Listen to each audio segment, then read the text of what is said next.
Jose Mindoro.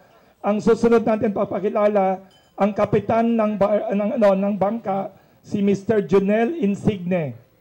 Dito sa tabi ni Dr. Lim, Junel Insigne. Susunod, isang fisherman, JP Gordiones. Thank you sa pagdating niyo dito. Pang-apat natin bisita, siya yung fisherman saka yung cook na nakakita ng nangyari, Mr. Richard Blaze. Taga Manhuyod, Negros Oriental yan. Then tapos, pakilala ni Dr. Fernando Gan. At saan si Dr. Fernando Gan? Si Dr. Fernando Gan, yung magaling na Secretary General ng FFCCCII, para siyang walking encyclopedia ng Pilipinas. So, Dr. Gan, pwede niya pakilala yung mga panauhin natin sa Federation of Filipino-Chinese Chambers of Commerce. Sila yung mga leaders na sumusuporta kay Dr. Henry Lim sa proyekto dito. Thank you, Mr. Wilson. And a pleasant morning to all our media friends. And thank you for coming over to this press con of the FFCCCII. Allow me to first introduce our officials coming from our federation. First, of course, with our very energetic and capable President, Dr. Henry Lim Bunyong. Dr. Lim is the chairman of the Sterling Group of Companies, which include several kind of businesses such as manufacturing notebooks, series of expression chain store, and most importantly, aside from developing the industrial part and property developers, he is known to be the father of Philippine hybrid rice because he introduced hybrid seedling to our country, which resulting into increasing tremendously the rice production in our country, thus minimizing our foreign exchange for importing the rice from other country. So this is Dr. Henry Lim, and the Vice President and advisor of our Media and Public Information Committee, si Mr. Jeffrey Nang. He's a property developer also, Thailand, and the chairman of the Astoria Hotel Group of Companies. And we have our Vice President, Alex Yap, the distributor of Yokohama Tire, Gulong. And then our our honorary president, Rear Admiral and Dr. Robin C. He's the owner of the Asian Shipping Line, one of the biggest shipping line in our country, and of course also of the Ravago, a heavy equipment rental. And he's the Rear Admiral of the Coast Guard Auxiliary Group. And then we have our Vice President, Mr. William Gosiaco, our Vice President, Mr. George Chu, Vice President Delphine Letran, Vice President Mr. William Yat Castro, known to be Mr. GB, owner of the GB Shoots. And we have our board member and chairman of the External Affairs Committee, very young and handsome, Mr. Nelson Guevara. Here we have our board member of the Central Luzon and chairman of our mediation committee, Mr. Tiong Rosario.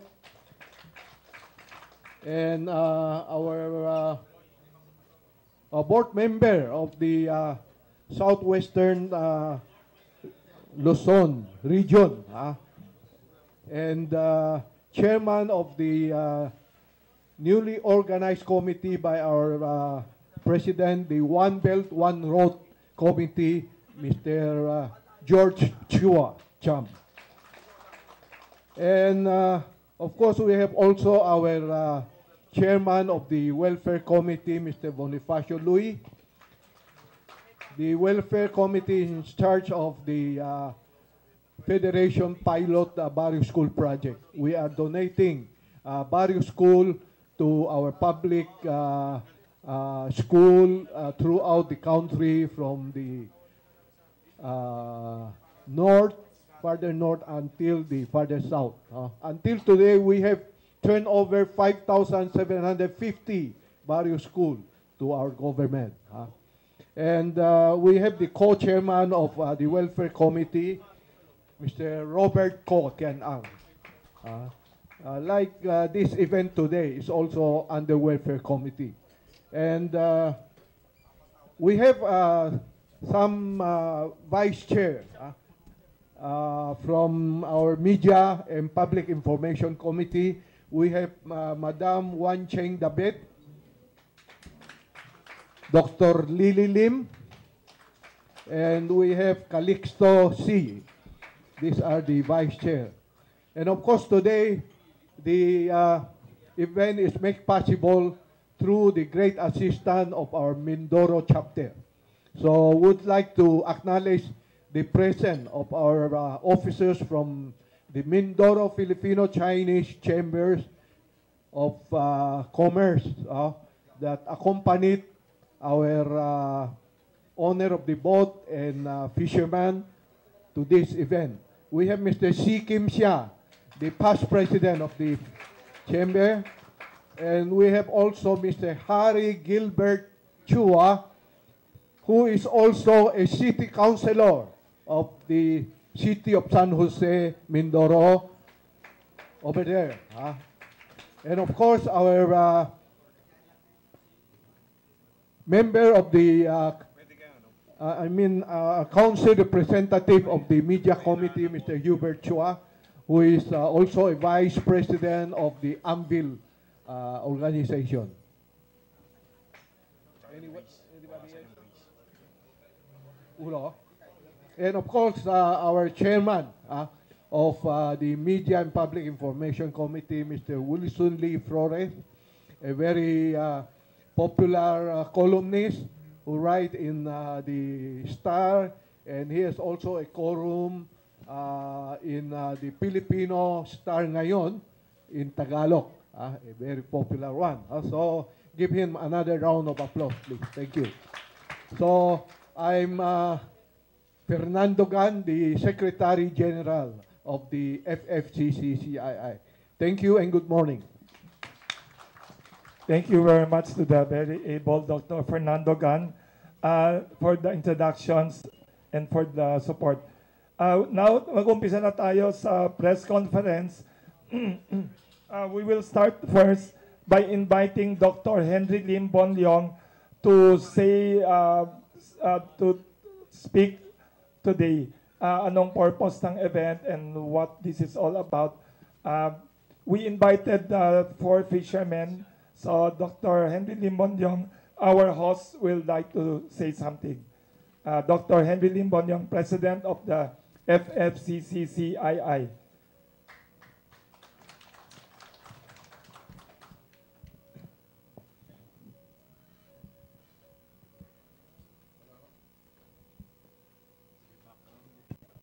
Hello.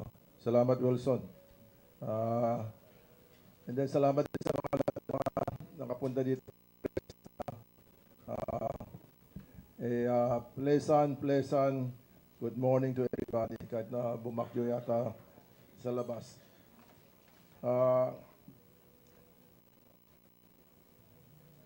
Itong sa FFCCCII, we want to help rehabilitate, increase, and support the livelihood of the 22 fishermen.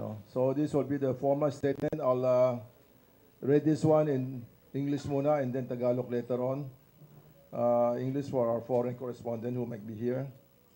So in response to the June 9, 2019 unfortunate incident involving 22 Filipino fishermen and their fishing boat at Recto Bank, which is the RIT Bank, the Federation of Filipino Chinese Chamber of Commerce and Industry Incorporated as an organization which advocates Philippine social and economic progress is today, June 28, 2019, giving our immediate assistance and support to our fellow countrymen, the 22 fishermen. We at the FFCCCII are donating 1.2 million pesos for the complete rehabilitation of the damaged fishing boat, and we are also donating 250,000 pesos as livelihood assistance for the 22 fishermen. In addition, as on my personal capacity, we are also donating 50 sacks of the Doña Maria rice sa mga fishermen natin dito. Bakit Doña Maria rice? Kasi itong pinakamasarap ng counting commercial lang ito. Pinakamasarap ng bigas sa kakanin. Mamaya kayo lahat meron din kayong mga sample diyan. So ito, alam namin wala tayong silang catch ngayon, wala silang Kaya itong Doña Maria rice lang, kanin pa lang ulam na yan. Kaya kahit na counting patis lang, pwede na kayo. So itong bibigyan namin, papadeliver ko ng 50 sako dyan sa lugar niyo. At itong siguro, pangpatawid na siguro, mga ilang buwan yan, habang napapaayos ng mga barko niyo. And then, so we, at the FFCCCI, shall also allocate a donation of 2 units public school building from our nationwide civic projects, Operation Barrio School, for our San Jose Municipality, Occidental, Mindoro Province, through our local chapter, the Mindoro Filipino-Chinese Chamber of Commerce. Itong public school lang sinasabi na kanina ng section namin, we've already turned over 5,700 plus school building already. And during my term, there are almost around 600 more school buildings that are being pledged, and we hope to build them within my term, so we will be having more than 6,300 classrooms. And then 300 school building, So about school building, may dalawang classroom yun. So at this point in time, at any given time, there are 700,000 mga kabataan natin naka-aral sa silid-aralan na tinayo ng Federation ngayon. Ito ang tumutulong namin sa mga kapwang natin, mga kabataan natin dito. The FFCCCII, also as a Filipino business and civic organizations, we give the assistance to our fellow countrymen in distress. The fishermen, the fishing boat owner, and the families, and hoping that this humanitarian act can help alleviate their plight. We express our sincere concern for their welfare and our solidarity with them. So ito, I'll have this one in Filipino naman dito. Ang tulong ng FFCCII sa papaayos ng bangkang pangisda at suporta sa kabuhayan ng 12 mangingisda. Bilang tugon sa yaring nakakalungkot na insidente ng Hunyo 9, 2019 sa kinasangkutan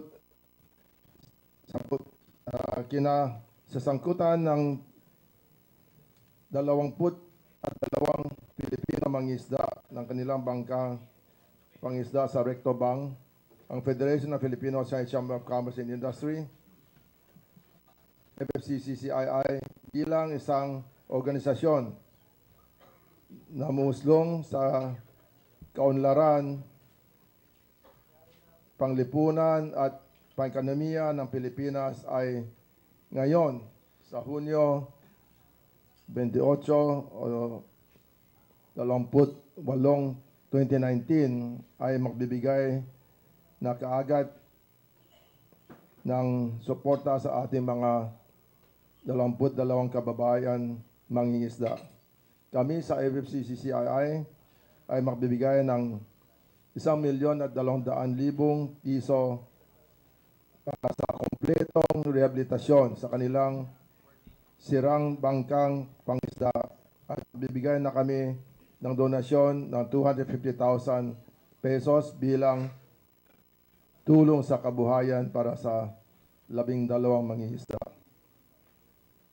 Magtutuon din kami sa FFC-CCII ng donasyon ng 2 pampublikong paaralan mula sa aming pambansang proyektong kawanagawan ng Operation Paris School para sa bayan ng San Jose, lalawigan ng Occidental Mindoro sa pamamagitan ng aming local chapter ng Mindoro Filipino-Chinese Chamber of Commerce. Ang FFC-CCII bilang isang organisasyon tubigong Pilipinas, mabigay namin ng tulong na ito sa aming mga kapwang kababayan Pilipino sa kanilang balisa ang mga mangisda at may-ari ng bangka, pangisda na kanilang mga pamilya. Sa hanggang ito ay nakakatulong sa pagpapagaan ng kanilang kalagayan. Nais namin ipahayak namin ang taos-puso na alala para sa kanilang kapagangan ng aming sa kanila. Medyo hindi ako nakasalamin ngayon kaya mahirap na akong basa dito. Pero at this point in time, sinasabi ko, nandito lang tayo. Pero ang nandito na, I have to tell you na FFC-CCII hindi lang isang chamber ng organization na tungkol sa negosyo lang. Marami din kaming natutulong, hindi lang itong various school program lang natin. Meron kaming medical mission tuwing weekend. Meron kaming free medicine, free dental, kahit na mga ibang kailan ng salamin, katulad ko ngayon, binibigyan namin ng libreng salamin sa mga senior citizen natin. Nakatulong na namin ng siguro hundreds of thousands already over the so many number of years. Hindi lang yan, meron din kami mga volunteer firefighters with 5,000 na volunteer firefighters over the country. Napakwame sunok kung saan-saan. Yun ang unang talaga makarating para makatulong sa mga kapwang Pilipino tayo dito. Hindi lang yan, baka may disaster kailangan, baka may lindol, may bagyo. May chapter kami from Batanes to Holo to hanggang Tawi-Tawi. Nandiyan ang chapter namin, handa namin pabigay ng whatever na kailangan relief goods as soon as possible. Kaya yun lang ginagawa namin. And hopefully, itong dito na tayong lahat, isa lang bansa natin Itong Pilipinas, ito ang pinakamahal sa atin, ang gusto natin. Lahat tayo, mga kapatid, makapayapaan tayo dito. At hopefully, maging maunlad na rin tayo para makahabol tayo sa mga ibang bansa. Isang magandang umaga sa inyong lahat. Salamat ho. Salamat. Salamat ulit kay Dr. Henry Lim Bonyon, Presidente ng Federation of Filipino-Chinese Chambers of Commerce and Industry, FFC-CCII, sa statement na sinabi niya. Pwedeng paki-distribute yung kopya sa lahat ng media. Lahat kayo magkakaroon ng kopya. Susunod na parte ng press conference, iaabot na ni Dr. Henry Lim Bonyon saka ibang mga officers ng FFC-CCII ang cheque sa may-ari ng bangka, saka isang cheque sa kapitan ng bangka. Yung cheque na ginawa natin, pwedeng dalhin natin ang cheque dito, yung the check, Mr. Carlos Segaspi. Tapos tulungan natin ang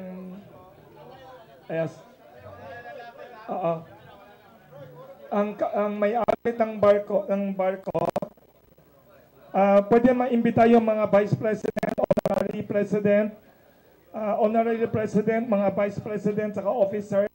Pwede kayo tumayo sa likod. Mr. Na. O sila muna. Mamaya na muna daw siguro, officer. Sige. Oo. Sa likod. Iba sa tabi, iba sa likod. Yan. Oo. Yan. Iba nasa kabila, magkabila. Mga officers, yan. Ha? Sige. Lahat ba kayo kasya? Lahat tayo?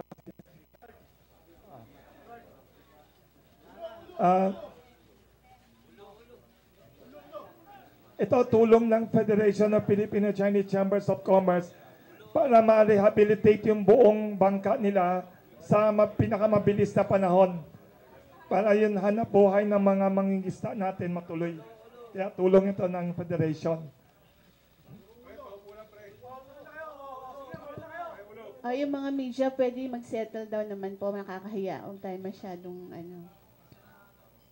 Ayan.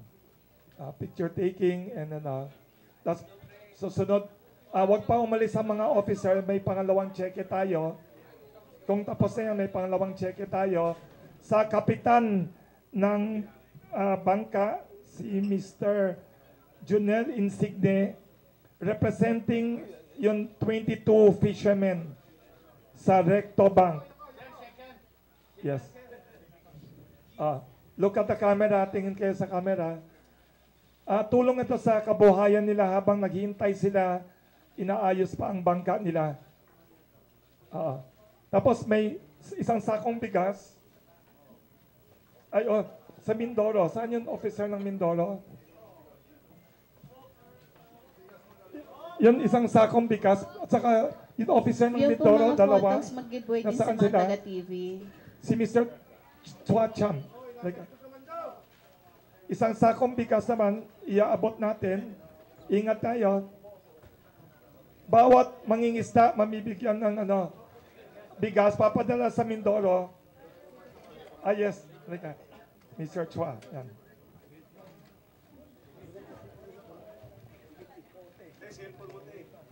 Symbolic. Symbolic lang ito. Symbolic lang ito, ha? Itong dalawang sakong bigas to, symbolic to. Meron kayong mga lahat, may bigas kayo. Lahat tayo Pero itong dalawa, hindi sila magdala ngayon kasi nasa aeroplano sila. Pakiabot mo dito. Ingat Itong tayo. dalawa, para raffle ko na lang sa inyo. Ayan. Pero ngayon, symbolic mo na to. Pero symbolic muna. Itong dalawa, yes. 2,000 bagong bawat sako ito. Kaya mahal to. Tulong to sa kabuhayan ng mga mangingisda habang inaayos pa yung bangka nila. Ingat yung cellphone daw. Tingin tayo sa camera, smile tayo. Yes. Regalo to mula sa Filipino-Chinese community na hindi pinag-usapan yung mga problema, basta tulong lang sa kapwa kababayan natin sa Mindoro. Maraming salamat sa photo op. Salamat sa mga opisyal ng Federation of Filipino-Chinese Chambers of Commerce. Pakinggan natin ang mga bisita natin, panauhin galing sa Mindoro. Yung reaction nila, response nila sa binigay na tulong natin dito. Thank you. Thank you, Honorary President, Mr. Robin C. Yan. Salamat ulit.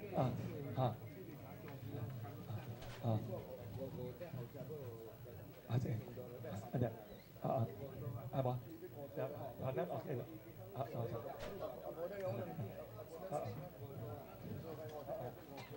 Sige.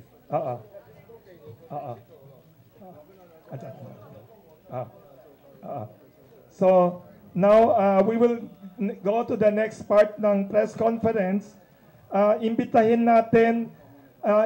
muna natin ngayon ang may-ari ng bangka, ng fishing vessel, si Mr. Felix de la Torre ng San Jose, Mindoro, for his response. Kung anong gusto niyong sabihin, pwede kayong magsalita, anything na gusto niyong sabihin sa mga kaibigan natin sa FFCCI, sa media. Magandang umaga po sa inyong lahat. Nais ko lang pong iparating sa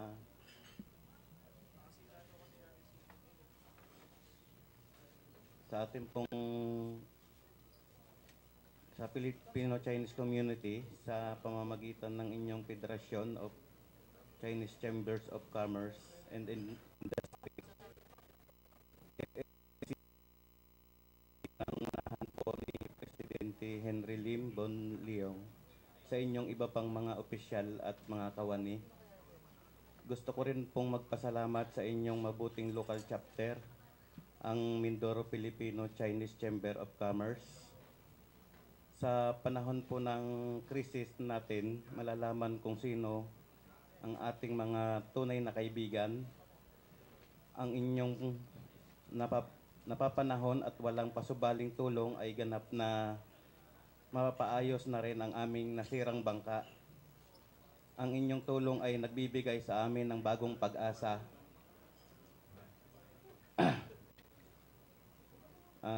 Mula po sa kaibuturan ng aming puso, muli po akong nagpapasalamat sa Filipino-Chinese community at sa FFCCII.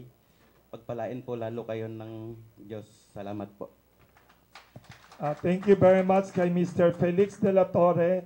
Siya yun may-ari ng bangka, taga San Jose, Mindoro. Ang tatay niya, fisherman din. Maraming salamat sa sinabi nyo. Ang susunod na magsasalita, representing yung 22 fishermen sa Mindoro na nasa Recto Bank noon, ang kapitan ng bangka, Mr. Junel Insigne.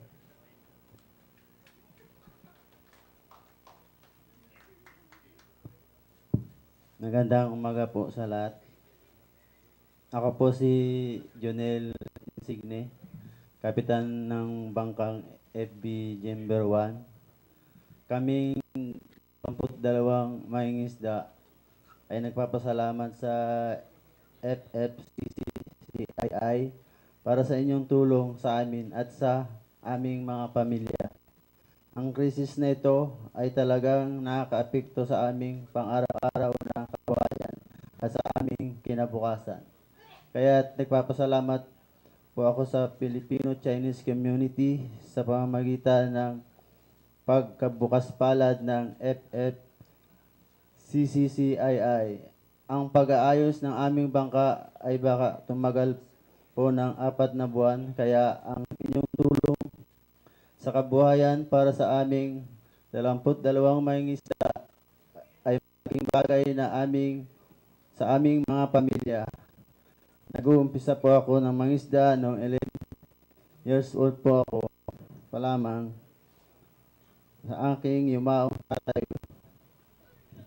Pareho po kaming mangingisda din. Sabik na akong muling bumalik sa pangingisda. Habang may buhay, huwag mawala ng pag-asa, lalo na kung may suporta ang ating mga mabait na kababayan tulad ng Filipino-Chinese community at ang FFCCII